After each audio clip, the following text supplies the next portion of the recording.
lagi di channel saya. Seperti biasa, kita masih bahas jam tangan. Dan sebelumnya, saya ucapkan terima kasih buat kalian yang sudah komen, subscribe, dan juga share video-video saya. Buat kalian yang sudah kirim kritik dan juga saran, saya ucapkan terima kasih banyak. Semoga channel ini semakin berkembang dan juga bermanfaat untuk orang lain. Setelah sekian lama kita vakum, jadi hari ini, di sela-sela kesibukan saya menyempatkan untuk unboxing sebuah jam tangan. Bukan jam tangan yang baru, di sini sudah ada di depan saya boxnya. Kalau boxnya besar seperti ini, kalian bisa tebak ini adalah box jam tangan dari Swiss ya. Seperti ini, jadi kita akan unboxing sambil sedikit cerita-cerita tentang jam tangan Frederic Constant Genève. Oke, seperti ini boxnya, berwarna hijau. Dan jam tangan ini dijual di authorized dealer yang ada di Indonesia. Di sini importernya importer resmi, tertulis di sini seperti jam tangan Tag Heuer saya yang sebelumnya. Oke, langsung aja kita buka boxnya yang besar. Dan yang saya suka dari box jam tangan Swiss adalah selalu mempunyai lidah seperti ini ya. Oke, ya seperti ini penampakannya. Di dalamnya ada box yang terbuat dari seperti nilon ya, finishingnya. Dan finishingnya sedikit glossy. Di sini ada stitchingnya juga asli. Oke, kita singkirkan dulu box utamanya dan kita lihat apa aja yang ada di dalam boxnya. Seperti ini penampakannya, dan karena ini jam tangan Swiss, tentunya presentasinya juga cukup mengagumkan karena ini jam tangan yang dijual di harga di atas 10 juta. Nggak seperti brand Jepang yang satu itu ya, harganya di atas 10 juta tapi packagingnya masih berkotak berwarna biru. Oke. Dan inilah manual instruction dan lain-lain. Langsung aja kita buka. Di sini ada seperti map kecil ya, seperti ini penampakannya, tertulis Frederic Constant Genève. Oke. Langsung aja kita buka satu persatu, dan seperti ini presentasinya cukup menarik. Dan di dalamnya ada service center. Ini adalah petunjuk service centernya seperti ini. Meskipun saya nggak suka buka-buka manual instruction, tapi kalau jam Swiss biasanya sedikit menyenangkan ya impresinya, karena presentasinya juga cukup bagus. Oke. Di sini ada service center, kemudian ada warranty and instruction. Jadi di sini buku yang nggak akan pernah saya baca. Oke, terlihat di sini. Dan yang menarik di sini bukunya berwarna. Tertulis di sini Frederic Constant warranty and instruction. Oke. Terus ini ada international warranty-nya. Oke. Seperti ini. Dan nggak terlalu penting juga ini sepertinya. Frederic Constant Genève. Oke, kita singkirkan. Dan ini juga kita singkirkan. Kemudian masih ada di sini. Ini nggak tahu paper apa ya. Seperti ini papernya. Kita singkirkan juga, dan tentunya ada invoice. Bisa kalian lihat sendiri di sini harganya tertulis di sini 15.900 sekian ya, atau hampir 16 juta. Dan menurut saya jam tangan ini adalah jam tangan yang sangat reasonable untuk dimiliki untuk secondnya ya, karena kita akan buka harga secondnya di kisaran berapa. Langsung aja kita ke main course kita. Seperti ini boxnya masih cukup rapi. Jadi jam tangan ini saya dapatkan second dan harganya sudah setengahnya ya. Oleh karena itu saya katakan bahwa jam tangan ini adalah jam tangan yang cukup reasonable untuk dimiliki, karena harga secondnya cukup jauh dari harga barunya, bahkan bisa sampai hampir 50%. Jadi jam tangan ini sekarang untuk harga secondnya di marketplace bisa kalian lihat sendiri di harga di bawah 10 juta, antara 8 sampai 10 juta. Dengan fitur yang ditawarkan, dengan movement yang ditawarkan, kemudian presentasi yang ditawarkan, dan brandnya juga bukan brand main-main ya. Ini adalah Frederic Constant. Kalau kalian tahu Tissot, mungkin kelasnya jam tangan ini sedikit di atasnya Tissot. Jadi seperti ini presentasinya. Boxnya berwarna hijau seperti ini. Langsung aja kita buka. Dan untuk jam di harga 8,5 sampai dengan 10 jutaan, jam tangan ini cukup worth it ya di secondnya. Oke, seperti ini. Dan di dalamnya tertulis ada Frederic Constant dan ada slogannya Live Your Passion, dan ada bantalnya tentunya, dan jam tangannya nggak ada ya. Dan jam tangannya ternyata sudah saya pakai di sini ya. Oke, seperti ini penampakannya. Ini adalah Frederic Constant FC303 dengan dial klasik Romawi seperti ini. Jadi jam tangan ini berukuran 40 milimeter dengan kaca safir tentunya. Kemudian dia bermovement Sellita SW200, bergerak di 28.800 bit.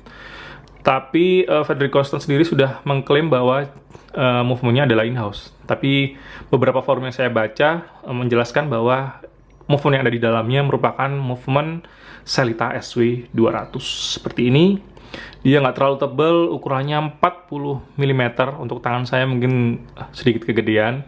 Dan dia hadir dengan bracelet ya sebenarnya ya. Tapi ini di sini sudah saya ganti dengan leather seperti ini, biar terlihat lebih vintage. Dan langsung aja kita review apa aja yang ada di dalam sini. Di sini tinggal ada bracelet. Kemudian di sini juga ada bantalannya. Oke, jadi braceletnya seperti ini. Jadi bracelet ini dilengkapi dengan fitur butterfly clasp, atau dua-duanya bisa terbuka seperti ini.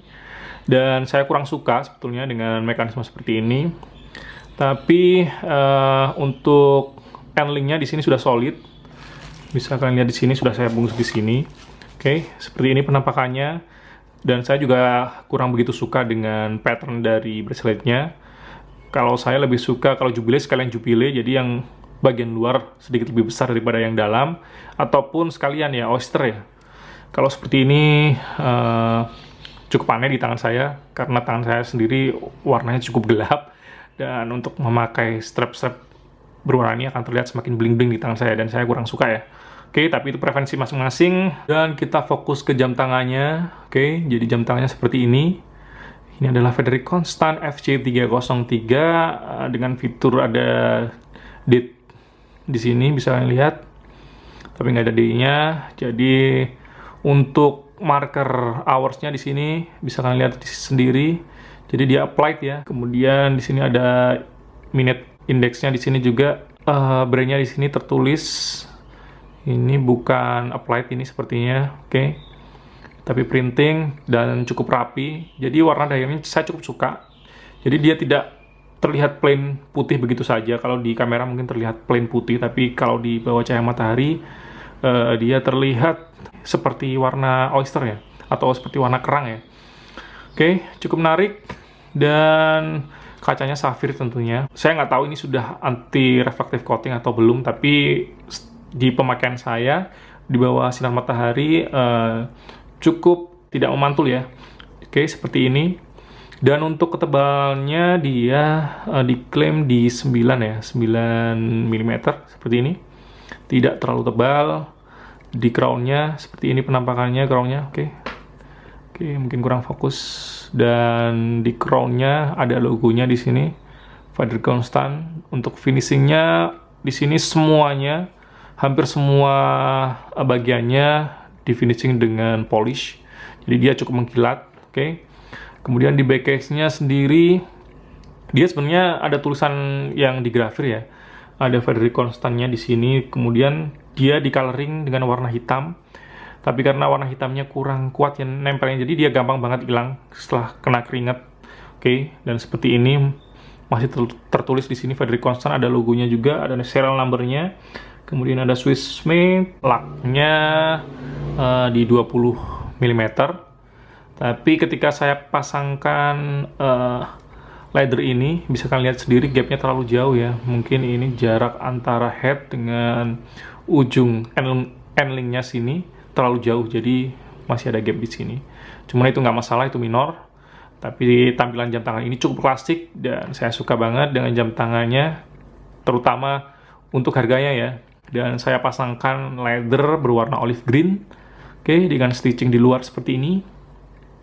Jadi jam tangan Frederic Constant merupakan jam tangan yang masih di bawah Swatch Group ya. Dan buat kalian yang mau coba memiliki jam tangan Swiss, mesinnya juga bukan mesin yang terlalu buruk ya. Mesinnya sendiri sudah menggunakan SW200, which is mesin yang cukup reliable juga. Mesin jam tangan ini juga digunakan di jam tangan seperti Tag Heuer. Tapi kelemahan dia mungkin di power reserve-nya ya, yang nggak sampai 40 jam, hanya 30 jam. Cuman senang aja lihat movement-nya karena smooth banget. Di sini bisa kalian lihat. Wow, smooth banget.